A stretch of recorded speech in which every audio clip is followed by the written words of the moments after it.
Flick to link, link to flick. Throughout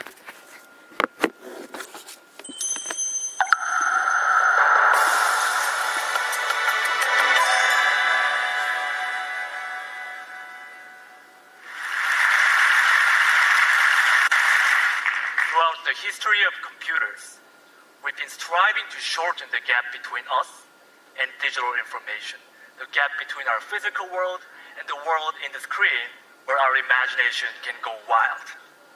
And this gap has become shorter, and even shorter. And now this gap is shortened down to less than a millimeter, the thickness of a touchscreen glass. And the power of computing has become accessible to everyone. But I wondered, what if there could be no boundary at all? I started to imagine what this would look like. First, I created this tool which penetrates into the digital space. So when you press it hard on the screen, it transfers its physical body into pixels. Designers can materialize their ideas directly in 3D. And surgeons can practice on virtual organs underneath the screen. So with this tool, this boundary has been broken. But our two hands still remain outside the screen. Then how can you reach inside and interact with the digital information using full dexterity of our hands? At Microsoft Applied Sciences, along with my mentor Kerry Blanche, I redesigned the computer and turned a little space above the keyboard to a digital workspace. By combining a transparent display and depth cameras for sensing your fingers and face, now you can lift up your hands from the keyboard and reach inside this 3D space and grab pixels with your bare hands. Because Windows and files have the position in the real space, selecting them is as easy as grabbing a book off your shelf.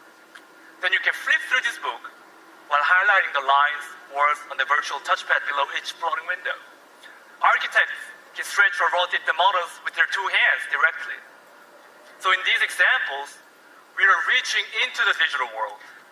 But how about reversing this role and having the digital information reach us instead? I'm sure many of us have the experience of buying and returning items online, but now you don't have to worry about it. What I got here is an online augmented fitting room. This is a view that you get from head-mounted or see-through display when the system understands the geometry of your body. Taking this idea further, I started to think, instead of just seeing these pixels in our space, how can we make it physical so that we can touch and feel it? What would such a future look like? At MIT Media Lab, along with my advisor Hiroshi Ishii and my collaborator Remy Post, we created this one physical pixel. Well, in this case, this spherical magnet acts like a 3D pixel in our space, which means that both computers and people can move this object to anywhere within this little 3D space. What we did was essentially canceling gravity and controlling the movement by combining magnetic levitation and mechanical actuation and sensing technologies.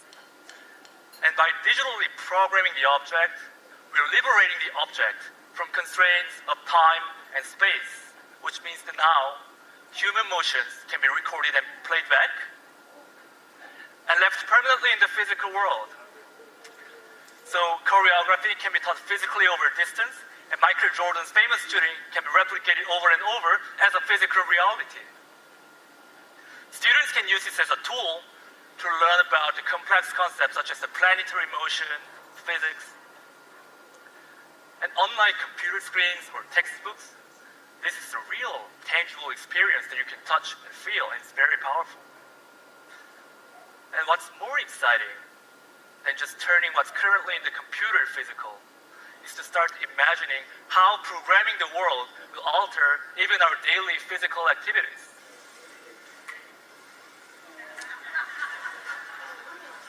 As you can see, the digital information will not just show us something, but it will start directly acting upon us as a part of our physical surroundings without disconnecting ourselves from our world. Today, we started by talking about the boundary. But if we remove this boundary, the only boundary left is our imagination. Thank you.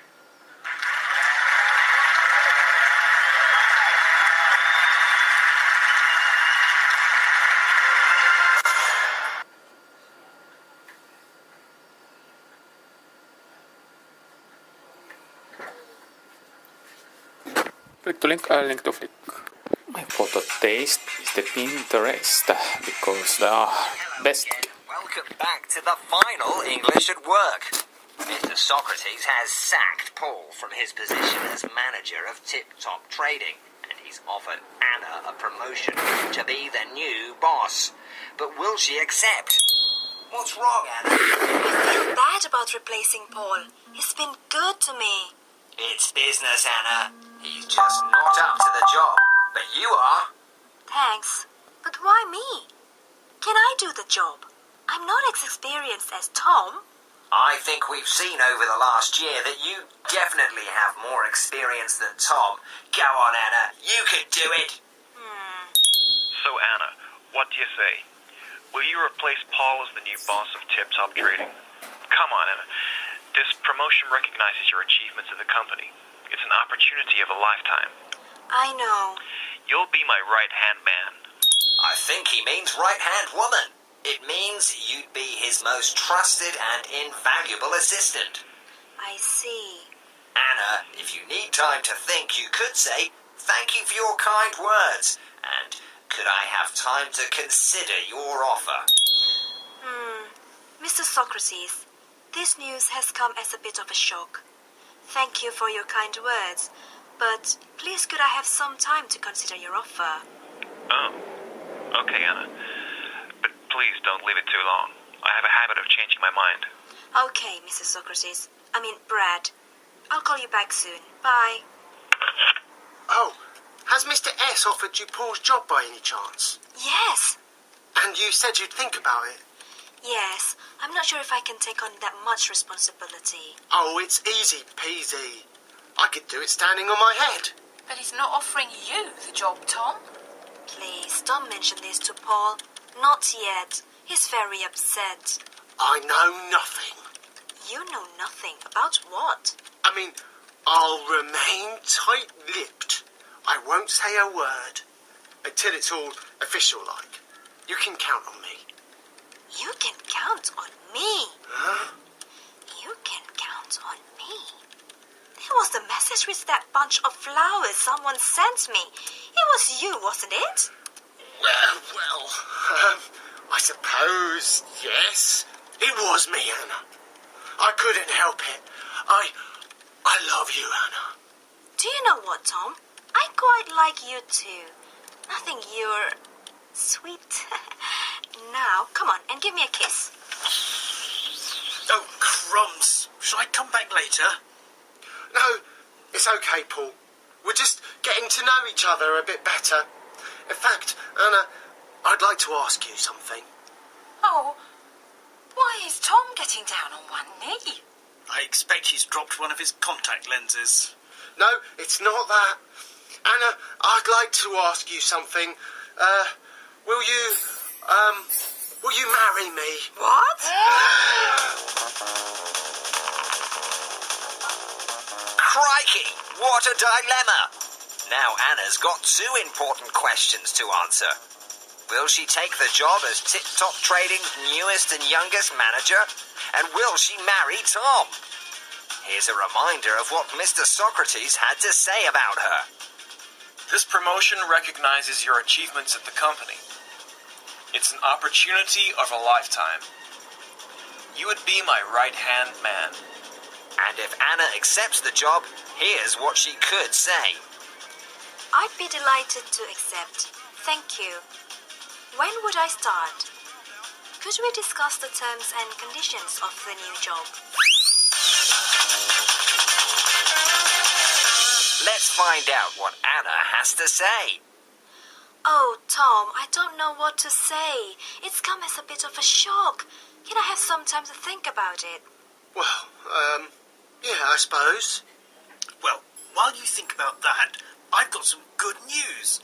I've been offered a new job. That's fantastic news, Paul. What is it? It's to be head taster at a company called Better Biscuits. That's fantastic news, Paul. Yeah, well done, Paul. That's right up your street. So, Anna, does that mean you'll do Paul's job now? No, wait, don't answer that.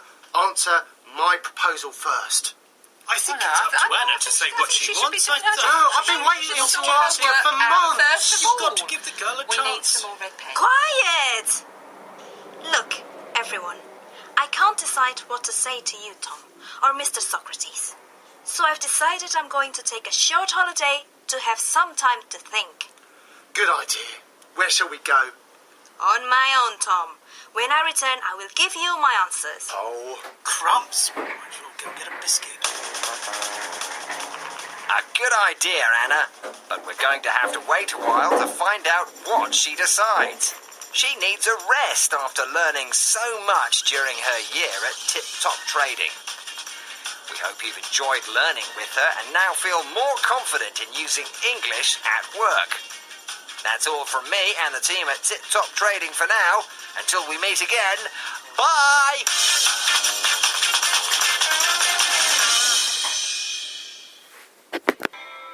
Hello and welcome to News Review, the program where we show you how to use the language from the latest news stories in your everyday English.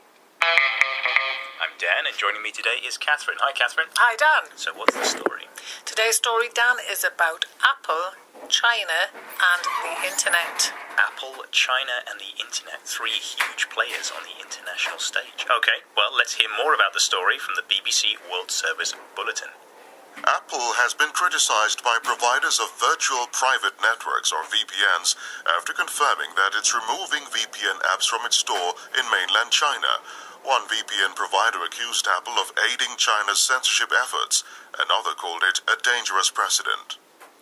So, one way that people can view forbidden websites in China is to use what's called a virtual private network, VPN app. Now, the tech company Apple have removed all these VPN apps from the App Store in China, so people can't use them to access forbidden websites, and some people are quite concerned about this. So you've been looking around at 3 words and expressions that people will need to understand and talk about this story. I have, and those words are circumvent, capitulation, and scramble. Circumvent, capitulation, and scramble. Okay, let's have our first headline then, please. Okay, so let's go to the Los Angeles Times. The headline is Apple removes VPN services from App Store in China, making it harder to circumvent online censors. Circumvent. Avoid a problem or issue. Yes, and the pronunciation is interesting. We have a small stress on cir and a larger stress on vent, so circumvent. Circumvent. Yes. Okay, what can you tell me about it? Well, it's a Latin word originally. It comes from Latin. Circum means around, and vent means go. So around, go around. And we use this to mean, in particular, problems. If you want to do something, there's a problem, a block, an obstacle, and you go around that problem, you circumvent it. It's a way of avoiding or dealing or bypassing a problem. So the other week when I couldn't get into work on time because London Underground had a stoppage on my line. Yes, but you came to work anyway. I did. Well, I Well done. circumvented the problem by taking my bike. Excellent. Well, really good example. Is that something I'd say normally to my friends? I circumvented the problem? Well, exactly, yes. I was going to say, in such an informal example, you'd probably use a synonym such as go around, sidestep, avoid, or bypass. Okay, I bypassed the problem on my bike. Yeah.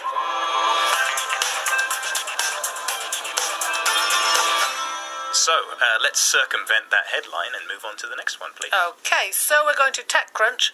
Apple's capitulation to China's VPN crackdown will return to haunt it at home. Capitulation. Agreement. Often made unwillingly. Yes. Military origin. Okay. We often use it in terms of 2 armies fighting in a war or a battle. A synonym is surrender. So the losing side capitulates. It surrenders, it gives up, is often a very informal way of saying it. So somebody wins, there's a winner, a loser, the loser capitulates. And this is to do with a power imbalance, right? Absolutely. You capitulate to someone else. In this case, we have Apple's capitulation to China. So China's the winner, Apple is effectively the loser in this situation. Reminds me of the last time my wife tried to get me to do the washing up. Oh, yeah, and who won that particular battle, Dan? Yeah, she certainly did. I capitulated to her quite quickly when she gave you the look. She gave me the look. And you went, okay, darling, I'm doing the dishes. Yeah.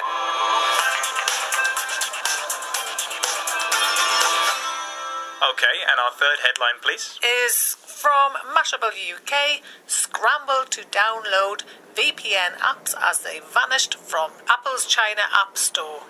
Scramble, move quickly to do something. Now, hang on a moment here. I'm a little confused. I thought scrambling was to do with eggs. You're absolutely right, Dan. Yep, scrambled eggs is when you get eggs, milk, butter. Often you cook them in a pan, often for breakfast. This hasn't really got too much to do with eggs, so let's put the eggs on one side. There is an idea of kind of moving quite quickly, mixing everything up.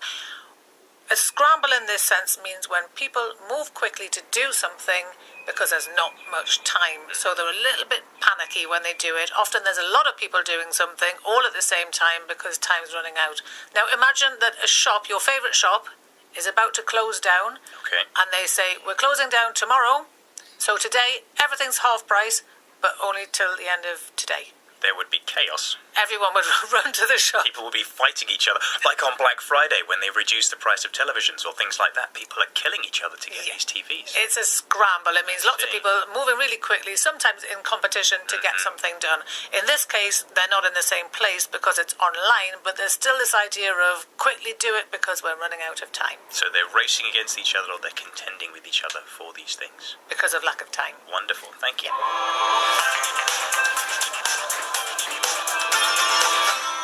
Now, before we look at our vocabulary, let's have a look at the Facebook challenge. We said a dangerous precedent is how one VPN provider describes Apple's decision to remove VPN apps from mainland China's Apple Store.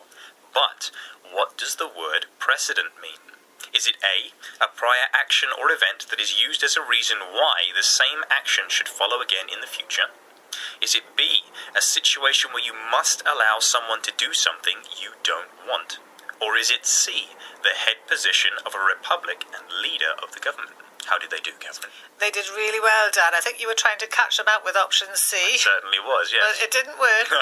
Yep, there's more than one way to spell precedent. Precedent, very similar pronunciation, different spelling, different meaning.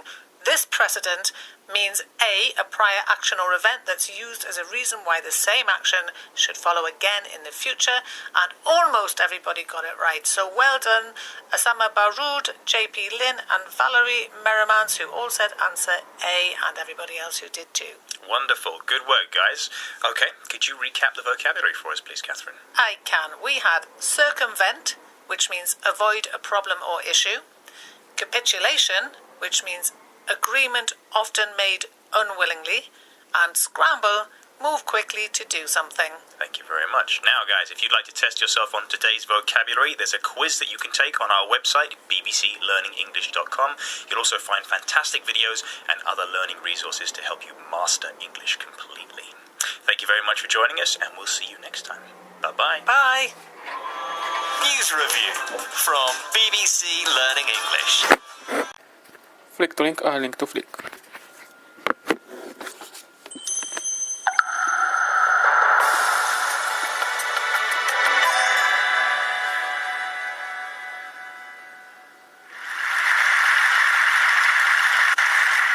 Throughout the history of computers, we've been striving to shorten the gap between us and digital information, the gap between our physical world and the world in the screen where our imagination can go wild. And this gap has become shorter, and even shorter. And now this gap is shortened down to less than a millimeter, the thickness of a touchscreen glass.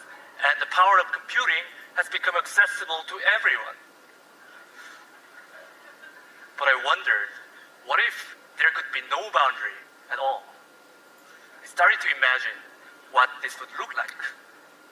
First, I created this tool which penetrates into the digital space. So when you press it hard on the screen, it transfers its physical body into pixels. Designers can materialize their ideas directly in 3D. And surgeons can practice on virtual organs underneath the screen. So with this tool, this boundary has been broken. But our two hands still remain outside the screen. Then how can we reach inside and interact with the digital information using full dexterity of our hands? At Microsoft Applied Sciences, along with my mentor Katie Blanche, I redesigned the computer and turned a little space above the keyboard to a digital workspace. By combining a transparent display and depth cameras for sensing your fingers and face, now you can lift up your hands from the keyboard and reach in